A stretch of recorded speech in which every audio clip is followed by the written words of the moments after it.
स्वामी समर्थ कथा. स्वामी समर्थ आणि मुलांचा संवाद.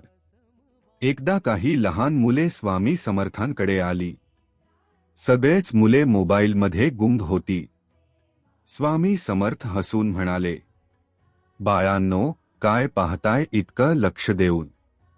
मुले म्हणाली, स्वामी, गेम खेळतोय, व्हिडिओ बघतोय. स्वामी समर्थ प्रेमाने म्हणाले, थोडा वेळ ठीक आहे, पण जास्त वेळ मोबाईल पाहिलात तर डोळे दुखतील, मन चिडचिड होईल आणि दिवस वाया जाईल. एक मुलगा विचारतो, मग आम्ही काय करू स्वामी? स्वामी समर्थ म्हणाले, खेळा, पुस्तक वाचा, आईवडिलांशी बोला, निसर्ग पहा. तेच खरं सुख आहे. मुले मोबाईल बाजूला ठेवून हसली.